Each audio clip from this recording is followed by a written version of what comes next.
was contacted by Dave, and Dave wanted to send me a pen. Thank you, Dave.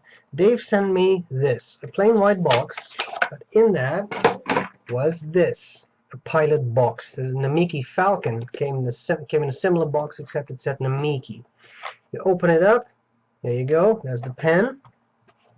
I'll take out this bit, and then you get your Pilot, whoops, I dropped something there, use and care guide, and you get the product registration card, and you get one Pilot cartridge in an extremely stiff Ziploc bag.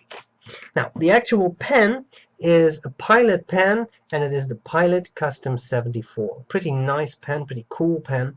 Has a bunch of interesting features. I'm going to cover the parts of the pen. I'll tell you what I like about it, what I don't like about it, and then I'll do a writing sample. Okay, so let's start with the finial of the pen. It's just a black dome, shiny and a bit see-through. And you get the actual cap. You can see the nib in there. And then you have the clip. The clip is that ball on there, and it says Pilot. And according to many, this is a very good way to make a clip, because your shirt will sort of slide behind it, and then you can just clip it into your pocket or whatever shirts like this. As you can see, it is indeed quite easy. So it does seem to work, and it doesn't rip your shirt pocket out. It's a springy clip, but it's on the tight side, which is kind of how I like it. Not so loose that it will fly out, but not so tight that you can't use it. And then we have a center band. The center band, there's a bit of reflection going on there. I'm sorry. I'm recording this at night, so at least in the evening, so I have to fiddle around with light a bit, but it says Pilot, it says Made in Japan, and it says Custom 74. Alright. You have the barrel. It's a demonstrator pen, as you can see, with an interesting converter in there.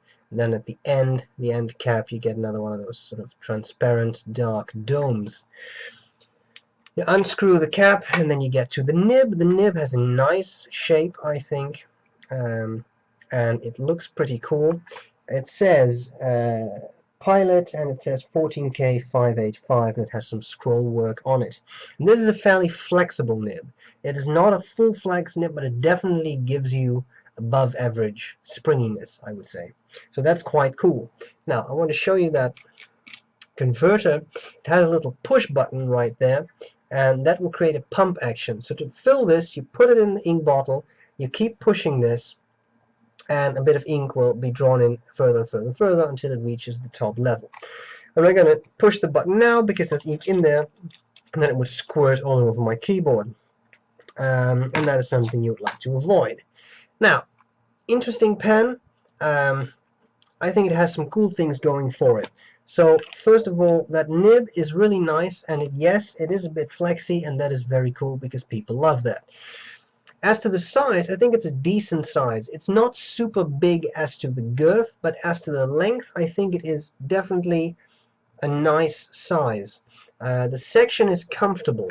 It is definitely plastic, and you can see it sort of flares out a little bit at the end, but although it's plastic, I haven't really found it slippery, although I'm sure that if your hands get a little sweaty, you will find it a bit slippery. The pen posts, for those of you who really like that, but as you can see, it gets very big. So I find it a little unbalanced when I use it like that. Okay. What do I like about it? What do I not like about it? Well, the nib writes very well. It's a broad nib that Dave got me, which I'm very happy about. As you know, typically Japanese nibs are one grade finer than Western nibs, so Japanese fine would be European extra fine, etc., or Western extra fine, I should say. And broad, in this case, I think a broad is actually a broad. I've definitely used Western broads that were a little more medium than this one is, so you definitely get a broad nib. And because of the slight line variation, you can even make it a bit broader by exerting a bit of pressure.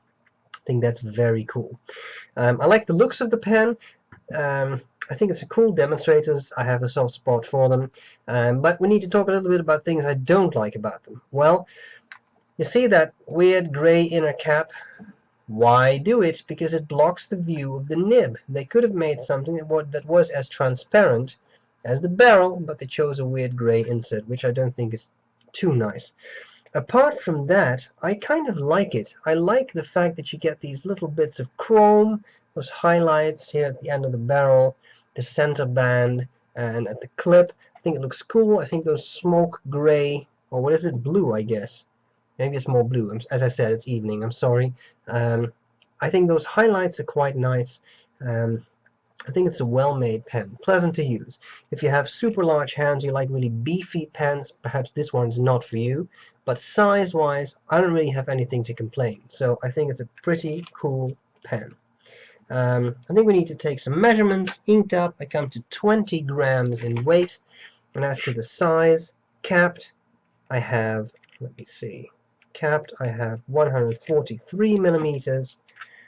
Uncapped, I have 125. Section diameter at the narrowest point is 10. And at the broadest point, it's 11 millimeters. I think that is all a lot of fun, but now we need to see this nice pen in action. That's what I'm going to do next. I hope this was useful, and I'll see you later. Bye bye. Okay, writing with the Pilot Custom 74.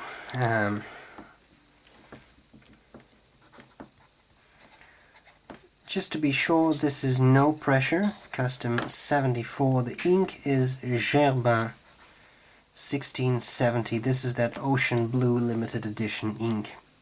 And the paper is Clairefontaine, if I'm not mistaken. Yes, Clairefontaine. Alright. Let's do a bit of writing. Sorry, I had to get some pens out of the way. Problem of being a pen reviewer is that there are always a lot of pens on your desk. The quick brown fox jumps over the lazy dog. You may see a little bit of skipping. I'm really using the lightest amount of pressure I could possibly use to really show off the flex later. If I would write with my normal pressure, that's like this, and then you see that there really is no skipping whatsoever. In fact, I think it's fairly wet. Okay, now let's do this fast writing sample.